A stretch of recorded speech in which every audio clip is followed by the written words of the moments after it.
Just one spoonful, 8-year-old Sophia pleaded, her voice trembling as she knelt on the cold kitchen tile. She was clutching her baby brother Mason, who whimpered weakly in her arms, his lips cracked and dry from 3 days of hunger. Please, he's sick. He hasn't eaten. Her stepmother, Brenda, loomed over them. Her face, usually plastered with a perfect smile for her husband, was now twisted in pure rage. You ungrateful little brat, she shrieked. Sophia tried again, tears streaming down her face. Please, just one. He's so weak, Brenda's eyes flashed. Instead of answering, she snatched the precious can of formula from the counter. With a furious scream, she hurled it against the wall. The can exploded, sending a cloud of white powder over the broken ceramic bowl on the floor. Mason's weak cries turned into agonizing, breathless shrieks. Sophia collapsed over the baby, shielding him as her world shattered into a million pieces. And in that exact instant of total, hopeless despair, the kitchen door burst open. Richard, her millionaire father, was home early. He stood frozen in the doorway, his briefcase still in hand. His eyes darted from the spilled formula to his wife's enraged face, to the crying baby, and finally, to his terrified daughter kneeling in the middle of the wreckage. He had no idea what he had just walked into. What city are you watching this video from, and what time is it? By the way, if you're enjoying my videos, I'd be so happy if you could subscribe to my channel and like this video. Richard's eyes, deadened from a 14-hour workday at the investment firm, slowly focused. He saw the spilled formula, a precious resource Brenda always kept locked away. He saw the broken shards of the bowl. He saw his 8-month-old son, Mason, gasping for air, and his daughter, Sophia, shielding him, her cheek already blooming with the bright red imprint of a hand. Brenda's manufactured smile snapped onto her face, a mask sliding into place. Richard! Honey, you're home early. She smoothed her expensive blouse. I was just disciplining her. The girl was being insolent. Quiet. The word was low, barely a whisper, but it cracked through the kitchen like ice. Brenda flinched. Richard, she was wasting— I said, shut up!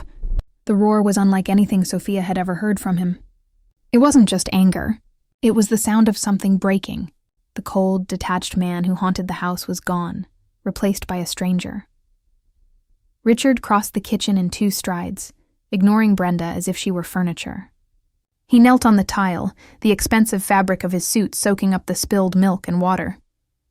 He gathered both Sophia and Mason into his arms.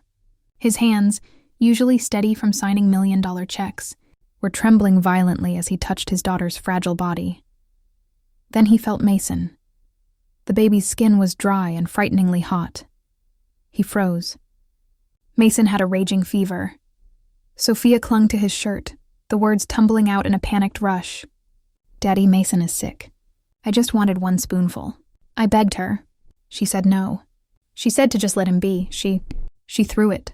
Richard's blood didn't just boil. It turned to acid. He had buried himself in work to escape the grief of losing his first wife, his high school sweetheart, in the very hospital room where Mason was born. He had trusted Brenda. He had believed that remarrying would give his children a home, a mother. He had been a fool. His trust wasn't just misplaced. It was a deadly vacuum that his children had been forced to endure alone. His eyes turned bloodshot. He rose to his feet, holding his children. You let my son get this sick, he said, his voice terrifyingly calm, and you denied him food. Brenda's voice turned shrill, defensive. You're never here. You have no idea what it takes. I have the right to decide how they are raised. Richard's face contorted. Get out. What? Get out of my house, he spat the words. We are done. I want a divorce, but right now, I am taking my children to the hospital. I don't want to see your face when I get back. Brenda's face went pale, then purple with rage. You can't— get out! He turned his back on her, his spine rigid, inflexible. He was no longer the man imprisoned by grief. He was a father. He carried the children through the grand empty foyer, the wind howling outside. He fumbled with his keys, opened the back door of his Mercedes, and carefully placed Sophia and Mason in their car seats. Sophia huddled next to her brother, her eyes still wet, but now shining with a terrifying hope. Richard started the engine. I will never let you or your brother suffer another day, he vowed, his voice raw. We're going somewhere safe." The wheels spun on the wet gravel of the driveway, leaving the cold mansion and the stunned, furious woman frozen in the kitchen. Behind. Richard gripped the steering wheel, his knuckles white. In the rearview mirror, he saw Sophia whispering to Mason, trying to lull him. But the 8-month-old was too weak. His cries were just jagged, ragged gasps. "Hang on, sweetheart," Richard said, his voice rough. "We're almost there." Sophia just nodded, biting her lip. She was terrified to believe him. How many times had he chosen his office over them? The car screeched to a halt at the emergency room entrance. Richard didn't bother to park. He yanked open the back door, scooped up both children, and sprinted through the automatic doors. "Help! Somebody help me!" he yelled, panic breaking his voice. "My kids. My son is sick, he's burning up, and my daughter—" The doors to an exam room burst open. A tall, no-nonsense woman in white scrubs emerged.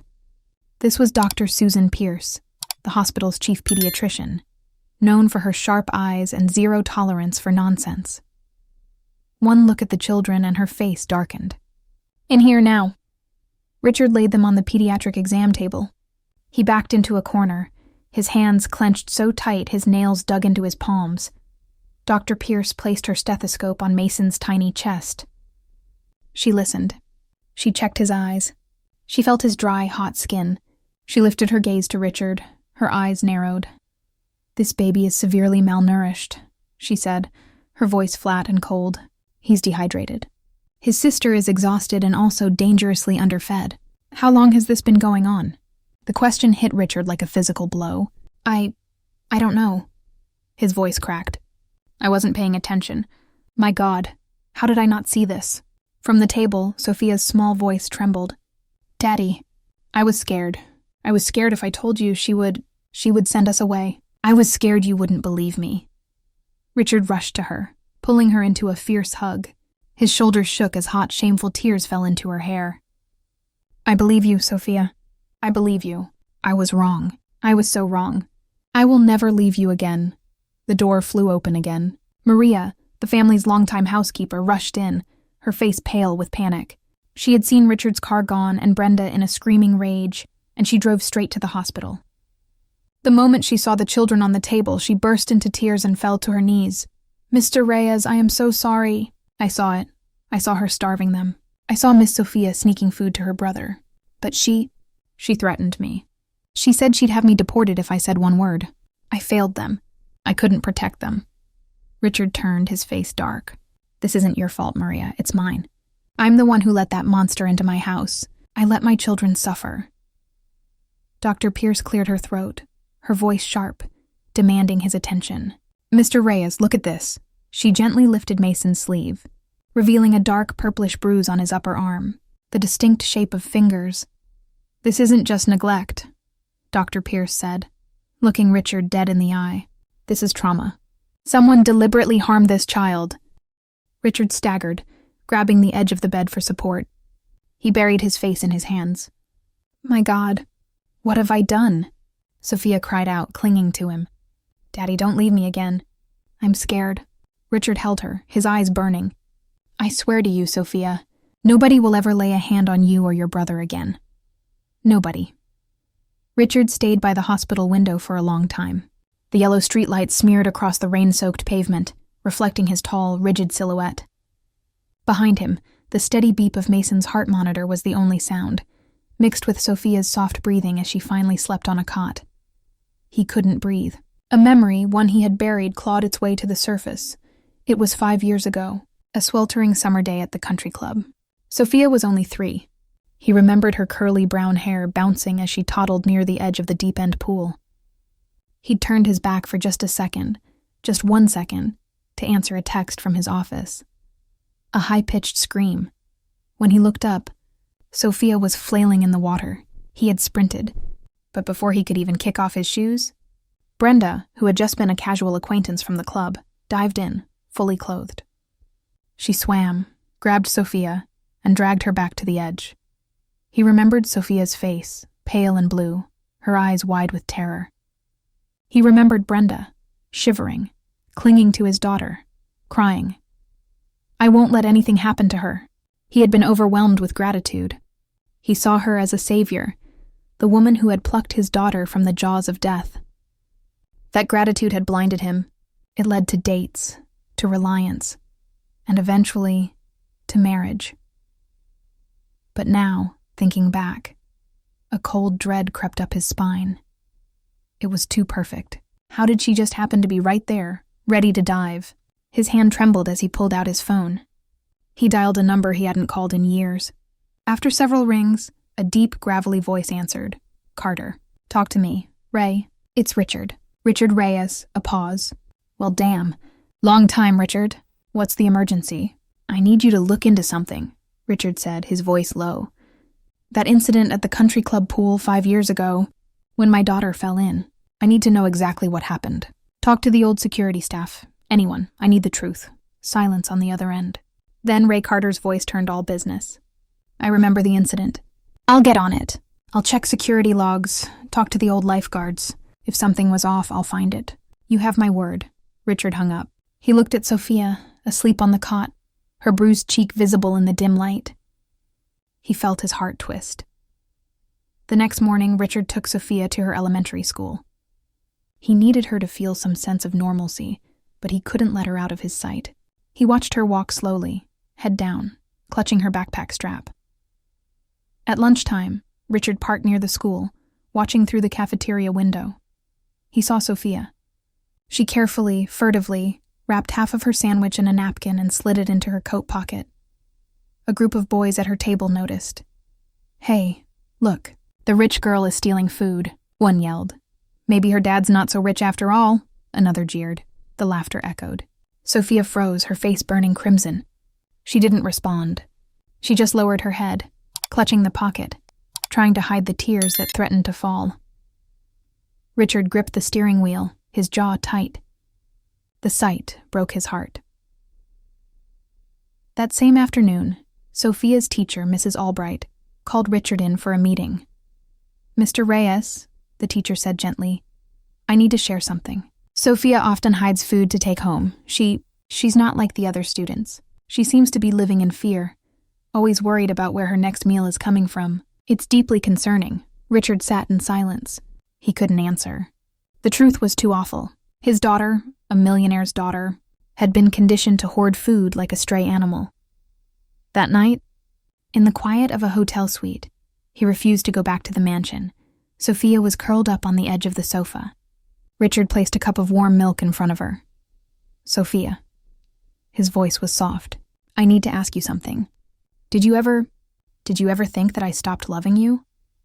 Sophia flinched. A long, agonizing silence filled the room. Then the tears came.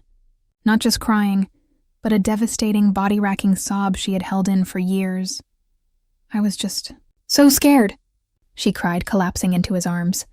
If I said the truth, you wouldn't believe me. You were never home. I was so scared she'd hurt Mason more. I was so scared. Richard held her, his own tears streaming. He rocked her, whispering, I'm sorry. I'm so sorry I let you suffer. You will never, ever have to be scared again. I am here. She cried until she had no tears left, finally leaning against his chest, listening to the steady heartbeat she thought she had lost forever. As night fell, the hotel room phone vibrated. Richard gently moved Sophia, who had fallen asleep, and picked it up. It was Ray Carter.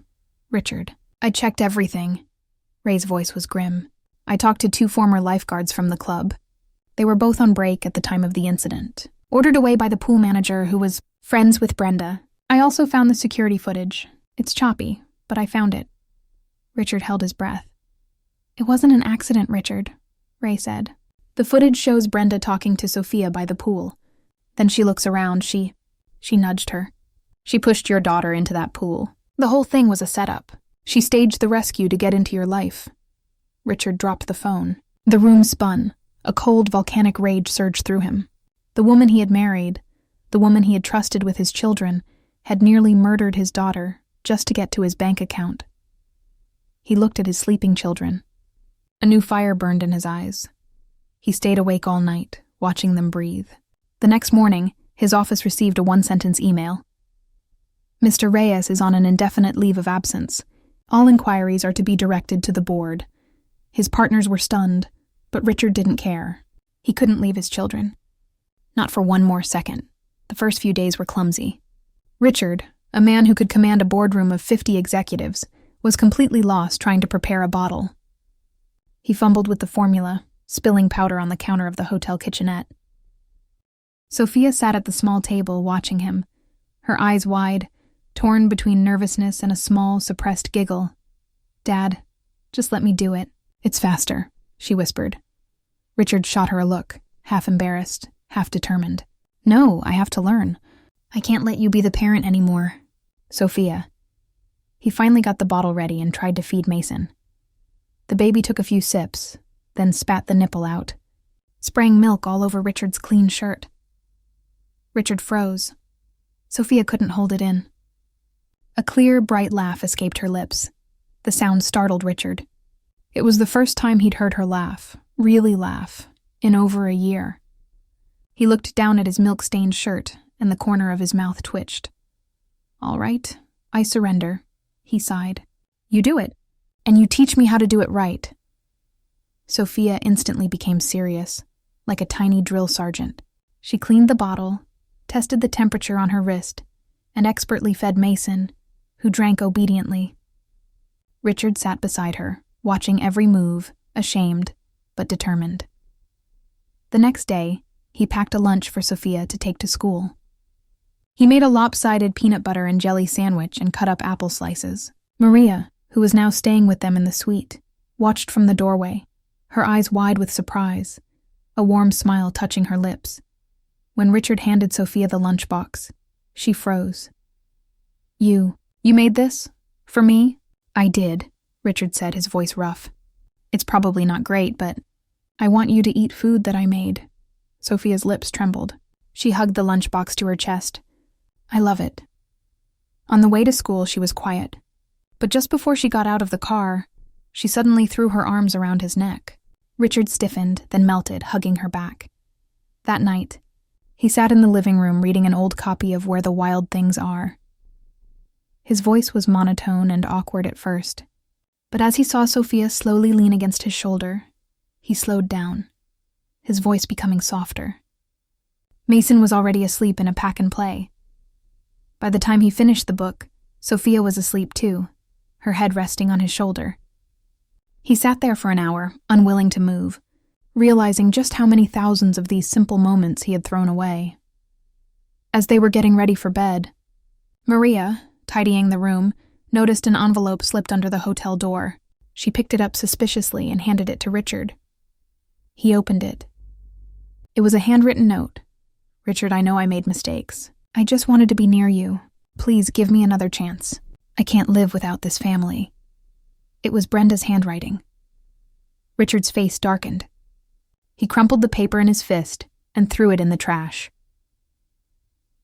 Later that night, Sophia was sitting by the window, hugging a pillow. Her eyes were fixed on the parking lot below. A single streetlight illuminated a figure standing motionless by a car, a woman with short dark hair. Even from the 10th floor, her stare felt like a knife. Sophia's heart hammered. "Dad," she whispered, her voice shaking. "She's here.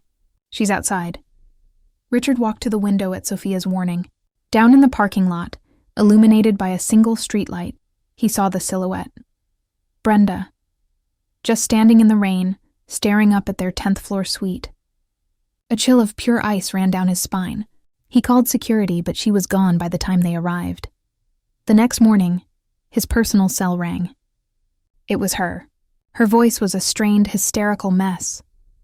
"Richard, I swear everything I did was for the children. It was because I love you. Remember the pool?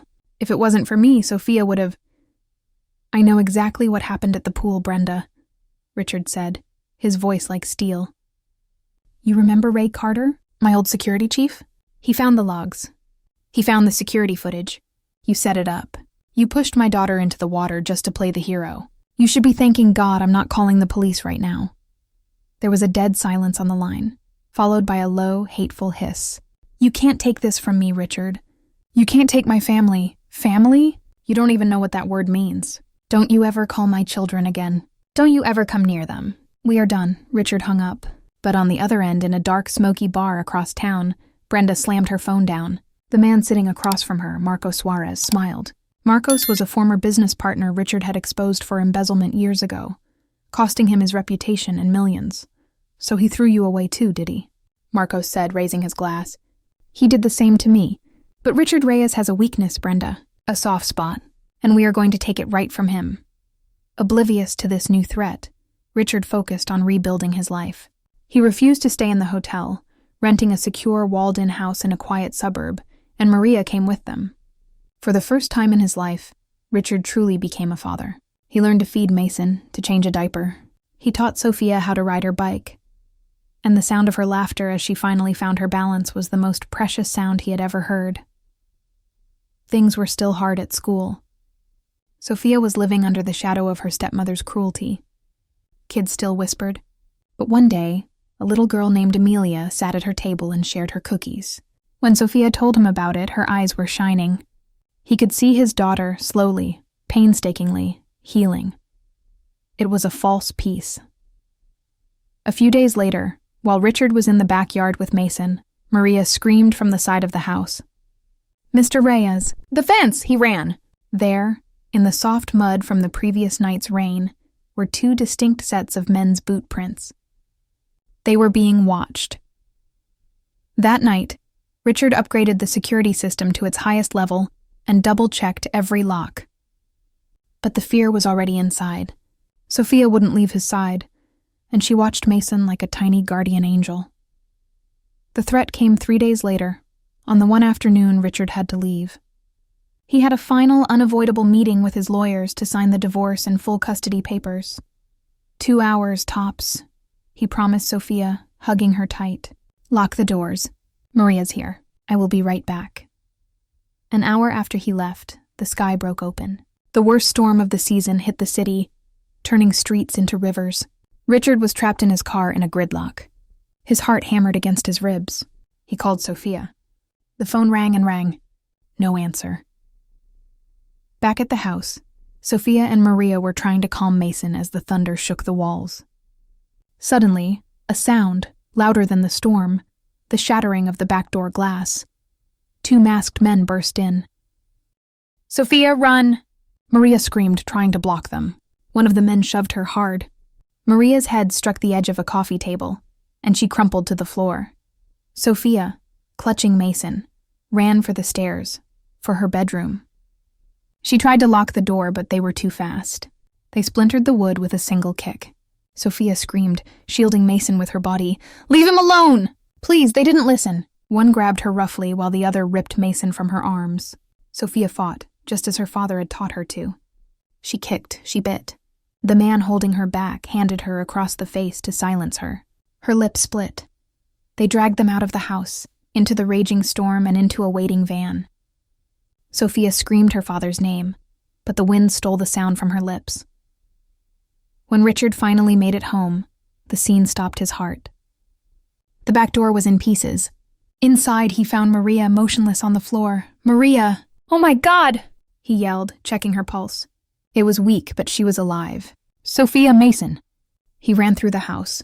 Empty rooms, overturned furniture. He was dialing 911 when his cell phone rang. "Unknown number. Sophia?" he answered. "If you ever want to see your children alive again," a cold, disguised voice said. "Marcos Suarez. You'll listen very carefully, Reyes. $10 million. Cash. You have 48 hours. You call the cops, the girl dies first." The line went dead. Richard screamed at the 911 operator, who was dispatching an ambulance for Maria. "They're kidnapped. They took my kids." Detective Samuel Vargas, a man with a stone face and tired eyes, arrived on the scene to find Richard about to lose control. "Mr. Reyes, you need to stay calm," Vargas said. "Calm?" Richard roared. "My children are with those monsters, and you tell me to be calm? I'll get the money." "It's a trap, Mr. Reyes," Vargas said, his voice firm. "These men are professionals. They'll take the money and eliminate the witnesses. Let us do our job. We'll track them." "My children aren't your job." "They are my life," Richard said, his eyes blazing. "They'll tell me where to bring the money, and I'll be there. Meanwhile, In a damp, cold warehouse, Sophia sat shivering in a corner, holding Mason. The baby was crying from fear and cold. "Shh, Mason, don't cry," she whispered, her own voice trembling. "Daddy will come," he promised. Daddy keeps his promises. When their captors left the room to make a call, she remembered something her mother had taught her long ago. "If you're ever lost, leave a sign." With shaking hands, she pulled the barrette from her hair. On the side of a rusty metal drum, she scratched a small, secret family symbol. A simple sun and a wave that only her father would recognize. The next night, Marcos's instructions came. The abandoned shipyard on the south side. "Come alone," Vargas pleaded with Richard. "Let us put a wire on you. My team will hang back." "Give us a chance," Richard agreed. But they both knew he wouldn't follow the plan. He took the bag, filled with cash and a GPS tracker, and got in his car. The shipyard was a rotting skeleton under the moonlight. Richard walked into the main warehouse. "I brought the money, Marcos," he yelled. "Right on time," Marcos said, stepping from the shadows, a gun in his hand. "Slide the bag over." Richard kicked the duffel bag. "Where are the kids?" "Business first."